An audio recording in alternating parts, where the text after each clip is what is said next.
우리는 매일 나라는 이름으로 살아가잖아요. 근데 그 나라는 게 대체 뭘까요? 오늘 우리가 너무나 당연하게 생각해왔던 바로 그 나라는 존재의 본질을 한번 제대로 파헤쳐보겠습니다. 모든 건 이 질문 하나에서 시작됩니다. 제가 여러분께 직접 한번 여쭤볼게요. 진짜 나는 누구인가요? 우리 대부분은 마음속 어딘가에 아주 단단하고 변치 않는 나가 있다고 느끼죠. 근데 만약에요, 그 느낌이 사실은 환상이라면 어떨까요? 불교 철학에서는요, 이 견고한 자아라는 게 사실은 퍼즐 조각 같은 거라고 봐요. 막 흩어져 있는 감각과 생각들이 아주 잠깐 모여서 만들어낸 그런 그림 같은 거라는 거죠. 아니, 그러면 이 나라는 환상은 대체 어떻게 만들어지는 걸까요? 그 첫 번째 단서가 바로 우리 감각에 있습니다. 나라는 건요, 그냥 가만히 있는 게 아니에요. 우리가 뭔가를 보고, 듣고, 느끼는 바로 그 모든 순간을 통해서 끊임없이, 정말 끊임없이 만들어지고 있는 겁니다. 그 창조의 아주 기본적인 도구가 바로 육근과 육경이라고 불리는 건데요. 뭐냐면 눈, 귀, 코, 혀, 몸, 그리고 생각, 즉 마음까지. 이 6가지 감각 채널이랑 그 대상들 있잖아요. 이게 우리가 세상을 인식하는 유일한 통로인 셈이에요. 모든 건 바로 여기서부터 시작되는 거죠. 자, 이 과정 한번 따라가 볼까요? 1단계, 일단 눈으로 뭔가를 봅니다. 감각이 입력되는 거죠. 2단계, 마음이 그걸 인식해요. 그리고 여기서 진짜 중요한 3단계가 나와요. 우리는 거의 즉시 판단을 내립니다. 좋다. 아니면 싫다. 바로 이렇게 수없이 쌓이는 좋고 싫음에 대한 판단들이 4단계에서 뭉쳐져서 결국 나는 이런 걸 좋아하는 사람이구나 하는 나의 모습을 만들어내는 겁니다. 그러니까 우리 마음은 사실상 뭐랄까 자동 분류 기계 같은 거예요. 들어오는 모든 감각을 좋은 거, 싫은 거 이렇게 쉴 새 없이 나누는 거죠. 칭찬처럼 달콤한 소리는 막 끌어당기고 모욕적인 소리는 밀어내고요. 이 자동 분류 과정이 계속 반복되면서 우리의 좋고 싫음, 즉 나라는 정체성이 점점 더 단단해지는 겁니다. 좋아요. 그럼 이렇게 만들어진 우리 자화상은 대체 뭘 기반으로 서 있는 걸까요? 알고 보면요. 이 나라는 생각은 아주 튼튼한 4개의 기둥 위에 세워진 일종의 건축물 같은 겁니다. 네, 바로 이 4개의 기둥이 우리가 나라고 부르는 존재의 토대인 거죠. 이 중에서 단 하나라도 빠지면 나라는 건축물 전체가 흔들리게 됩니다. 자, 그럼 그 기둥들이 대체 뭔지 하나씩 자세히 살펴볼까요? 첫 번째는 바로 시간적 기둥입니다. 생각해보면 간단해요. 나는 부모님 또 그 조상님들이라는 과거 없이는 존재할 수가 없잖아요. 두 번째는 공간적 기둥이에요. 내가 한국에서 자랐는지 미국에서 자랐는지에 따라서 나는 완전히 다른 사람이 되죠. 세 번째는 방금 우리가 살펴봤던 인식적 기둥, 즉 내 감각이 세상을 어떻게 해석하는가 하는 거고요. 그리고 마지막 4번째, 이게 또 중요한데 상대적 기둥입니다. 저 사람보다 내가 키가 크다 혹은 부자다.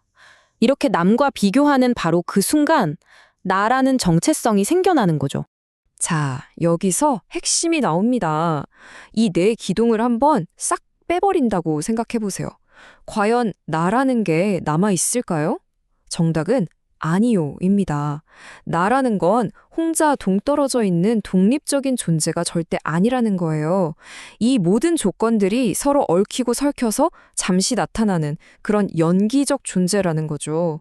이렇게 나를 막 해치하고 보니까 좀 허무한가요? 텅 빈 것 같으세요? 자, 이제부터는 관점을 완전히 바꿔보는 거예요. 나를 뭔가 고정된 실체로 보지 말고요. 끊임없이 변화하는 관계 그 자체로 한번 바라보는 거죠. 한번 생각해 보세요. 부모님과의 관계 속에서 나는 누구죠?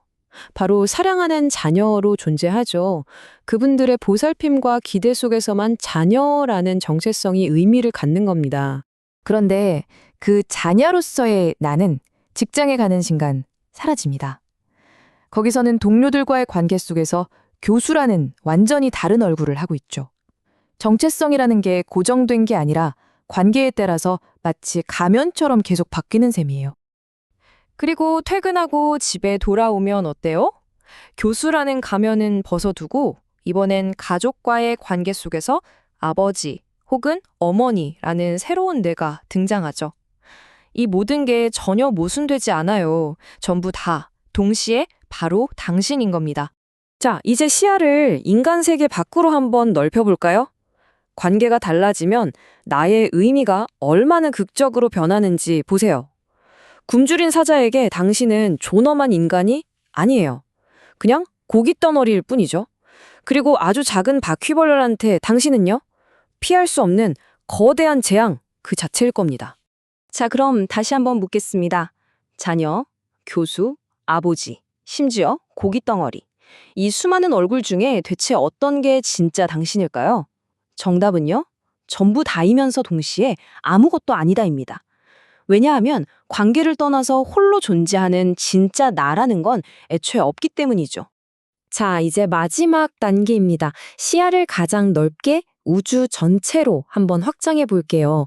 이런 개인적인 관계를 넘어서 나라는 존재가 이 우주 전체와 얼마나 거대한 그물망처럼 연결되어 있는지 한번 보겠습니다. 이 원리는 세상 모든 곳에 적용돼요. 우리가 작은 것이 뭔지 아니까 큰 것도 알 수 있는 거잖아요? 똑같습니다. 너라는 존재가 있어야 비로소 나라는 개념도 성립할 수 있는 거예요.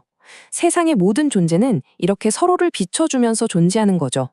지금 이 순간의 나는요, 결코 나 혼자 힘으로 만들어진 게 아닙니다.